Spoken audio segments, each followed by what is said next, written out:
Luther boarded the crowded bus, his shoulders slumped from another exhausting day at work. The vehicle reeked of sweat and frustration, a testament to the daily grind endured by its passengers. As he scanned for a seat, his eyes met a sea of weary faces, each a mirror of his own fatigue. Squeezing through the packed aisle, Luther spotted an available seat. Just as he was about to claim it, he noticed a woman standing nearby. Her pale face and protruding belly immediately caught his attention. Without hesitation, he gestured towards the empty seat. "Please take my seat," Luther said, his voice barely audible above the rumble of the bus engine. The woman, Dolly, looked up with surprise. Her eyes, rimmed with dark circles, widened at the unexpected kindness. "Are you sure?" she asked, her voice trembling slightly. Luther nodded, offering a tired smile. "Of course you need it more than I do." As Dolly settled into the seat, a small commotion rippled through the nearby passengers. Some nodded approvingly, while others grumbled about the delay. Luther ignored them, focusing instead on maintaining his balance as the bus lurched forward. Throughout the journey, Luther found his gaze drawn to Dolly. She sat with her eyes closed, one hand resting protectively on her swollen belly. There was something about her that intrigued him, a hint of refinement that seemed at odds with their surroundings. As the bus neared her stop, Dolly stood up with difficulty. Luther instinctively reached out to steady her. Their eyes met briefly, and Dolly's lips curved into a grateful smile. Just before she stepped off the bus, she pressed a small piece of paper into Luther's hand. "Thank you," she whispered, disappearing into the crowd outside. Luther unfolded the paper, revealing an address scrawled in elegant handwriting. Confusion furrowed his brow as he stared at the unfamiliar street name. Why would this stranger give him her address? The mystery of it all left him both intrigued and unsettled, as the bus continued its journey into the night. For days, Luther debated whether to visit the address Dolly had given him. Curiosity gnawed at him, battling with his natural caution. Finally, unable to resist the mystery any longer, he found himself standing before an imposing wrought iron gate on a quiet tree-lined street. Luther double-checked the address, his eyes widening as he took in the sprawling mansion beyond the gate. This was no ordinary home. It screamed of wealth and privilege. He hesitated, suddenly feeling out of place in his worn work clothes. Just as he was about to turn back, a voice crackled through an intercom. "Can I help you?" Luther cleared his throat nervously. Yes. I'm here to see Dolly? She gave me this address on the bus?" There was a pause, then a buzz as the gate swung open. Luther walked up the long driveway, his heart pounding. The front door opened before he could knock, revealing Dolly. She looked different here, still tired, but more polished in a flowing maternity dress. "You came," she said, her voice a mix of relief and anxiety. "Please come in." Luther followed her into a lavishly decorated foyer, feeling increasingly out of his depth. "I hope I'm not intruding," he began. But Dolly waved away his concerns. "No, not at all. I'm glad you're here." She led him to a sitting room, gesturing for him to take a seat. "I know this must seem strange to you." Luther nodded, waiting for her to continue. Dolly took a deep breath, her hands fidgeting in her lap. "I have a proposition for you," she said. "I'm looking for a companion during my pregnancy. Someone to help me with daily tasks, accompany me to appointments, that sort of thing." Luther's eyebrows shot up. "And you want me to do this? But we don't even know each other." Dolly smiled wryly. "I know, but your kindness on the bus, it struck me. I need someone like that in my life right now." She named a figure that made Luther's eyes widen. "That would be your monthly compensation." Luther sat back, stunned. The amount was more than he made in 3 months at his current job. But something didn't add up. "Why me? Surely you have friends or family who could help." A shadow passed over Dolly's face. "It's complicated. I need someone outside my usual circle. Someone who won't judge me or report back to my family." Luther felt a mix of excitement and apprehension. The money would solve so many problems for his family. But he sensed there was more to this situation than Dolly was letting on. Still, he found himself nodding. "Okay," he said slowly. "I'll do it. But I need to know what I'm getting into." Dolly's relief was palpable. Of course, I'll explain everything. As she began to outline the details of the arrangement, Luther couldn't shake the feeling that his life was about to change dramatically. Luther's first week working for Dolly passed in a blur of new experiences. He quickly learned the layout of the sprawling Harrington estate. But more importantly, he began to understand the complex dynamics at play within its walls. One evening, as Luther was organizing Dolly's schedule for the following day, he heard raised voices coming from the study. Curiosity got the better of him, and he crept closer to the partially open door. "This is my life, Dad." Dolly's voice was strained with emotion. "You can't keep controlling every aspect of it." A deep, authoritative voice responded. "I'm trying to protect you, Dolly. You don't understand the consequences of your actions." Luther recognized the voice from introductions earlier in the week. It belonged to William Harrington, Dolly's father, and a real estate tycoon known for his ruthless business tactics. "I'm not a child anymore," Dolly retorted. "I can make my own decisions, including how I handle this pregnancy." William's voice lowered dangerously. "You've already made enough poor decisions. That's why we're in this mess. I won't let you jeopardize our family's reputation further." The sound of approaching footsteps sent Luther scrambling back to his previous position. Moments later, William Harrington stormed out of the study, his face a mask of barely contained anger. He shot Luther with a suspicious glare before disappearing down the hallway.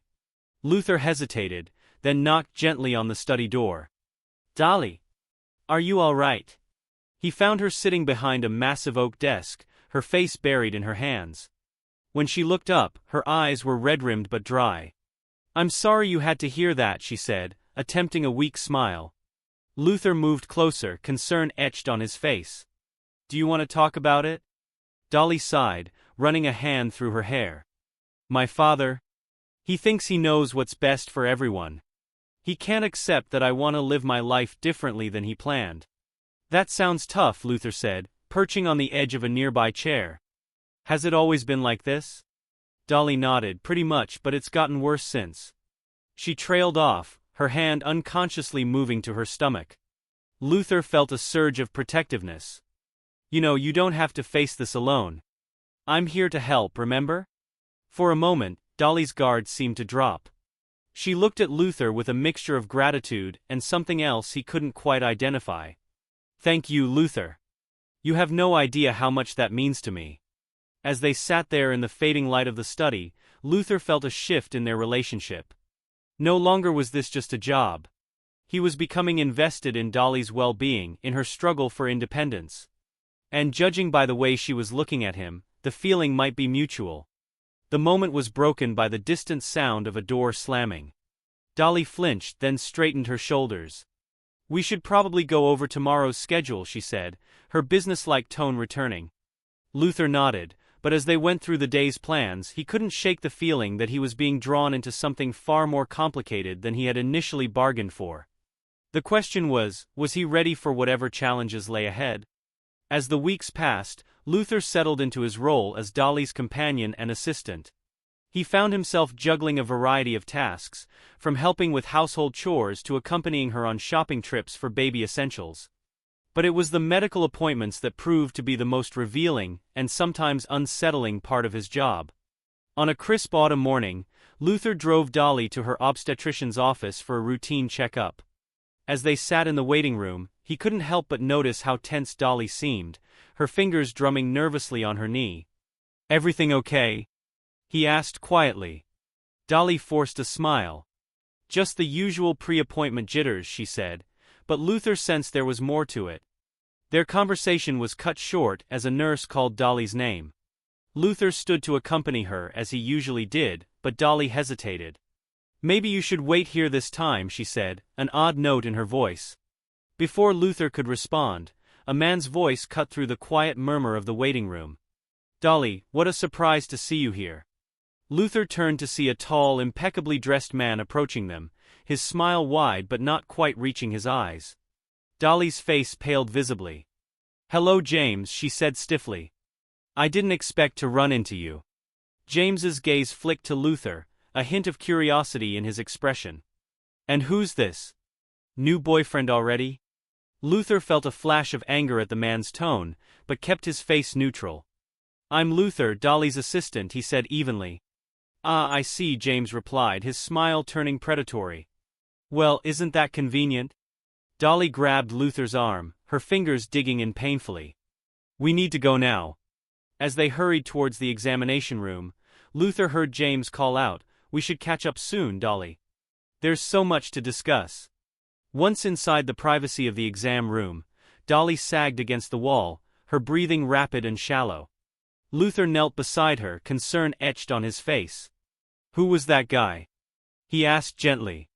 Dolly closed her eyes, composing herself before answering. "James. My ex. And the father of my baby." Luther felt a jolt of surprise. "I thought you said the father wasn't in the picture." "He isn't supposed to be," Dolly said bitterly. "We broke up months ago." He's not a good person, Luther. Seeing him here, it can't be a coincidence." Luther's mind raced, processing this new information. "Do you think he's following you?" Dolly nodded, her eyes filling with tears. "Probably. He's always been controlling. When I left him, he threatened to make my life miserable if I didn't come back." Luther felt a surge of protectiveness. "We should report him to the police." But Dolly shook her head vehemently. "No, we can't. It's complicated. There are things you don't know, things that could hurt my family if they came out." Luther wanted to press for more information, but the doctor chose that moment to enter the room. As the examination proceeded, he couldn't shake the feeling that the situation was becoming increasingly dangerous. James's thinly veiled threats, Dolly's fear, the family secrets she hinted at, it all pointed to a storm brewing on the horizon. As they left the clinic, Luther noticed a sleek black car idling across the street. He couldn't be sure, but he thought he glimpsed James behind the wheel, watching them. "We'll face this together," Luther said quietly as he opened the car door for Dolly. "Whatever's coming, you're not alone." Dolly met his gaze, her eyes filled with a mix of gratitude and worry. "I hope you're ready for this, Luther, because I have a feeling things are about to get much more complicated." As they drove away, Luther couldn't help but wonder what he had gotten himself into. But looking at Dolly's profile, her hand protectively cradling her belly, he knew he couldn't walk away now. Whatever challenges lay ahead, he was committed to seeing them through. As the crisp autumn days melted into the chill of early winter, Luther and Dolly's relationship deepened beyond the boundaries of employer and employee. They found themselves spending more time together, even outside of Dolly's scheduled appointments and tasks. One evening, as they sat in the mansion's cozy library, a fire crackling in the hearth, Luther found himself opening up about his life before meeting Dolly. "I've always dreamed of owning my own business," he admitted, staring into the flames. "A small carpentry shop, maybe? Creating things with my hands, you know? But between helping my parents and trying to save for my sister's college fund, it's always felt out of reach." Dolly listened intently, her eyes soft with understanding. "That's a beautiful dream, Luther. I can see the passion in your eyes when you talk about it," Luther shrugged, a bit embarrassed by her attention. "What about you? What dreams did you have before?" "Well, before all this," Dolly's hand unconsciously moved to her growing belly. "I wanted to be a writer," she said softly. "Not the trashy romance novels my father thinks are beneath our family status, but real stories. Stories that matter." "What stopped you?" Luther asked, genuinely curious. Dolly's smile turned bitter. "My father. He has very specific ideas about what a Harrington should and shouldn't do. Writing doesn't fit into his grand plan for the family legacy." Luther frowned. "But it's your life. Surely he can't control everything you do." "You'd be surprised," Dolly murmured. She was quiet for a moment, then added, "Sometimes I wonder if this baby is my chance to break free. To create a life that's truly my own." Luther felt a surge of protectiveness. "You can still do that, you know? It's not too late to follow your dreams." Dolly's eyes met his, a spark of something. Hope, perhaps, lighting them from within. "Maybe you're right. Maybe we both can." The moment was interrupted by the sound of the front door slamming. Dolly tensed immediately, her earlier openness vanishing behind a mask of anxiety. "That'll be my father," she said, her voice tight. "We should probably." But before they could move, William Harrington's imposing figure appeared in the doorway. His eyes narrowed as he took in the scene before him. "Dolly, I need to speak with you. Alone." His gaze flicked dismissively to Luther. "You can go now, boy. Your services won't be required for the rest of the evening." Luther bristled at the man's tone, but held his tongue for Dolly's sake. As he stood to leave, Dolly caught his hand, squeezing it briefly. The touch sent a jolt through him, a silent communication of gratitude and shared understanding. As Luther made his way to his room in the staff quarters, he couldn't shake the feeling that something significant had shifted between him and Dolly. Their shared dreams, the quiet intimacy of the moment. It all pointed to a connection deeper than he had anticipated. But with that connection came complications. William Harrington's obvious disdain, the looming threat of James, and the web of family secrets Dolly seemed entangled in, all of it created a sense of impending crisis. Luther lay awake long into the night, his mind racing. He knew he was falling for Dolly, despite his best efforts to maintain professional boundaries. But was he ready for the storm that loving her would surely bring? And more importantly, was he strong enough to stand by her side when that storm finally broke? As sleep finally claimed him, Luther's last thoughts were of Dolly's smile, and the future they had tentatively begun to imagine together. Whatever challenges lay ahead, he was beginning to believe they were worth facing, as long as they faced them together. The tension in the Harrington household had been building for weeks, like a pressure cooker ready to explode. Luther could feel it in the air, see it in the tight lines around Dolly's eyes, and the increasingly frequent arguments behind closed doors. But nothing could have prepared him for the night when everything finally came to a head. It was well past midnight when Luther was jolted awake by the sound of shattering glass and raised voices. He bolted from his bed, heart racing, and rushed towards the main house. As he approached, he could hear Dolly's voice, high and panicked, mixed with the angry shouts of a man he didn't recognize. Luther burst through the front door to find chaos in the grand foyer. Dolly was backed against the wall, her face pale with fear. Standing before her, his stance aggressive, was James. His handsome features twisted with rage. "You think you can just cut me out?" James was yelling, gesturing wildly. "After everything I've done for your family, I'll ruin you all." William Harrington stood nearby, his face a mask of cold fury. "You need to leave immediately," he said, his voice dangerously low, "before I call the authorities." James laughed, the sound harsh and mocking. "Oh, you won't do that, William. Not unless you want all your dirty little secrets splashed across the front page of every newspaper in the country." Luther's protective instincts kicked into overdrive. He strode forward, placing himself between James and Dolly. "That's enough," he said firmly. "You need to go. Now." James's eyes narrowed as he sized up Luther. "And who the hell are you? The hired help? Stay out of this, boy. You have no idea what you're getting into." "I know enough," Luther replied, standing his ground. "I know you're not welcome here and you're scaring Dolly. That's all I need to know." For a tense moment, Luther thought James might take a swing at him. But then the other man's posture changed, a sly smile spreading across his face. "Fine," James said, holding up his hands in mock surrender. "I'll go. But this isn't over, Dolly. Not by a long shot." He turned to William. "And you? You'd better watch your back, old man. Your time's running out." As James stormed out, slamming the door behind him, Luther turned to check on Dolly. She was trembling, her arms wrapped protectively around her swollen belly. "Are you okay?" Luther asked softly, resisting the urge to pull her into his arms. Before Dolly could respond, William's voice cut through the room like a whip. "You," he said, pointing at Luther. "I want you gone by morning.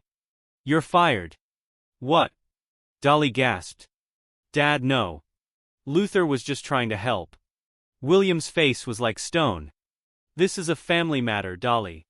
We don't need outsiders interfering." Luther felt a surge of anger. "With all due respect, sir, I'm not going anywhere unless Dolly wants me to leave."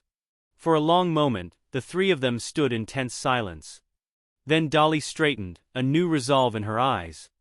"Luther stays," she said firmly. "I need him here, Dad. And if you can't accept that, then maybe it's time I left instead." William's face flushed with anger. But before he could respond, Dolly turned and fled up the stairs, Luther close behind her. As they reached the safety of Dolly's room, Luther could see the toll the confrontation had taken on her. She sank onto the edge of her bed, her shoulders shaking with silent sobs. Luther knelt before her, taking her hands in his. "It's going to be okay," he said softly. "We'll figure this out together." Dolly looked up at him, her eyes shining with tears and something else, a warmth that made Luther's heart skip a beat. "Thank you," she whispered, "for everything." As Luther held her, offering what comfort he could, he knew that everything had changed. The lines between employer and employee, between friendship and something more, had blurred beyond recognition. And with James's threats hanging over them and William's disapproval looming large, Luther realized they were standing on the precipice of something far more dangerous and complex than he had ever imagined. But looking at Dolly, feeling the trust and connection between them, Luther knew he wouldn't have it any other way. Whatever storms were coming, they would face them together. In the days following the confrontation with James, Luther found himself increasingly restless. The atmosphere in the Harrington mansion was thick with unspoken tension, and Dolly had become withdrawn, spending long hours alone in her room. William's disapproving glares followed Luther everywhere, a constant reminder of the precarious nature of his position. Unable to shake the feeling that there was more to the situation than he understood, Luther decided to do some digging. He started by researching James online, using the computer in the mansion's study late at night, when everyone else was asleep. What he found was troubling. James had a history of minor offenses, drunk and disorderly conduct, a few assault charges that had been mysteriously dropped. But it was his business dealings that really caught Luther's attention. James seemed to be involved in several real estate developments that had faced allegations of corruption and fraud, though nothing had ever been proven. Luther's research led him down a rabbit hole of connections between James and the Harrington family. He discovered old news articles mentioning William and James as business partners, photos of them at charity galas and groundbreaking ceremonies. It was clear their relationship went far beyond James simply being Dolly's ex-boyfriend. As Luther delved deeper, he uncovered hints of a massive development project that had fallen through several years ago. The details were vague, but there were whispers of bribery, environmental violations, and millions of dollars lost. Both the Harrington name and James's company were tied to the failed project. Luther's mind raced as he tried to piece together the puzzle. Was this the source of the tension between James and the Harringtons? Were these the secrets James had threatened to expose? Determined to get to the bottom of things, Luther decided to take a risk. He reached out to an old friend who worked as a paralegal, asking for any information they could find on the failed development project and the companies involved. A few days later, Luther received an encrypted email containing a trove of documents. As he pored over the information, his heart sank. The evidence pointed to a massive web of corruption involving not just James, but William Harrington as well. Bribes, falsified environmental reports, shell companies used to hide money. It was all there in black and white. Luther sat back, his mind reeling. He now understood why William was so desperate to keep James quiet. Why Dolly seemed trapped between her loyalty to her family and her desire for independence. The Harrington Empire was built on a foundation of lies and illegal dealings. And James held the power to bring it all crashing down. But this knowledge came with a heavy burden. Luther knew he couldn't keep this information from Dolly, but telling her would irrevocably change their relationship and potentially put them both in danger.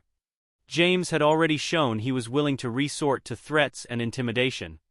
If he discovered Luther knew the truth, there was no telling how far he might go to keep him quiet. As dawn broke, casting a pale light through the study windows, Luther made his decision. He would tell Dolly everything he had discovered.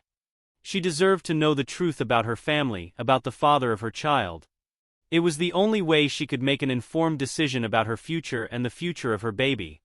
Luther steeled himself for the conversation ahead, knowing it would be one of the most difficult he'd ever had. But as he thought of Dolly, her strength, her kindness, the connection they'd forged, he knew it was the right thing to do. Whatever consequences came from revealing the truth, they would face them together. With a deep breath, Luther gathered the documents and headed towards Dolly's room, ready to shine a light on the dark secrets that had been lurking in the shadows of the Harrington mansion for far too long. Luther's hand hovered over Dolly's door, the weight of the documents in his other hand feeling suddenly immense. But before he could knock, a commotion from downstairs caught his attention. He hurried to investigate, only to find the house in an uproar. "What do you mean she's gone?" William Harrington's voice boomed through the foyer, his face red with anger and what Luther recognized as fear.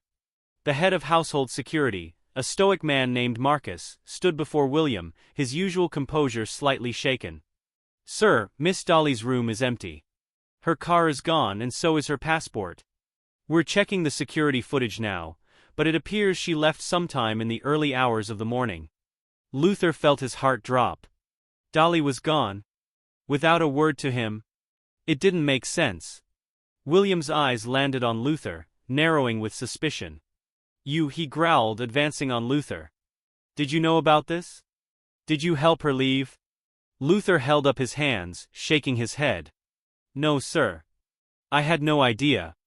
I was just coming to talk to her myself."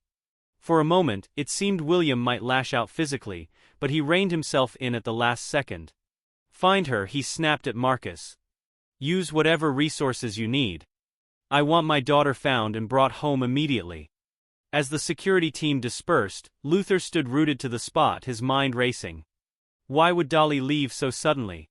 And where would she go? Over the next few hours, Luther found himself caught in a whirlwind of activity. He joined the search efforts, calling every contact he thought Dolly might have reached out to, checking her favorite spots in the city. But as the day wore on with no sign of her, a gnawing worry began to eat at him. It was well past midnight when Luther finally returned to his room, exhausted and disheartened. As he collapsed onto his bed, his phone buzzed with a text from an unknown number. "Luther, it's me. I'm safe. Can't say more now. Be careful. Trust no one." Relief flooded through him, quickly followed by a fresh wave of concern, the cryptic nature of the message, the warning to be careful. It all pointed to something more sinister than a simple desire to get away from her overbearing father. Luther's mind raced back to the documents he'd uncovered. Did Dolly know about the corruption? Was she running from more than just family pressure? As he pondered these questions, another text came through. 44 Blackbird Lane. Midnight tomorrow. Come alone. Luther's pulse quickened. He recognized the address, an abandoned warehouse on the outskirts of town. It was a strange place for a meeting, and the instruction to come alone set off alarm bells in his head. But he knew he had to go. Dolly needed him, and despite the risks, he couldn't let her face whatever was happening alone. Luther spent the next day in a state of heightened alertness, carefully avoiding William's suspicious glares and deflecting questions from the security team. As night fell, he made his excuses and slipped out of the mansion, his heart pounding with a mix of anticipation and fear. The warehouse loomed before him, a dark silhouette against the night sky. As Luther approached, he couldn't shake the feeling that he was walking into a trap. But the thought of Dolly alone and possibly in danger spurred him forward. He pushed open the rusty door, wincing at the loud creak that echoed through the empty space. "Dolly," he called out softly, his voice swallowed by the darkness. Suddenly, a beam of light cut through the gloom, momentarily blinding him. As his eyes adjusted, Luther's breath caught in his throat. There, tied to a chair in the center of the room, was Dolly. Her face was pale and tear-stained, her eyes wide with fear. "Luther," she gasped. "You shouldn't have come. It's a trap." Before Luther could react, he felt the cold press of metal against the back of his head. A familiar voice spoke from behind him, sending a chill down his spine. Well, James drawled. "Looks like our little family reunion is complete." Luther's mind raced, adrenaline surging through his body as he assessed the situation. James stood behind him, the gun a constant threat, while Dolly remained bound to the chair, her eyes conveying a mix of fear and desperation. "James, let her go," Luther said, trying to keep his voice steady. "This is between you and me," James laughed, a harsh sound that echoed through the warehouse. "Oh, it's way beyond that now, Luther. You see, Dolly here knows too much and I have a feeling you do."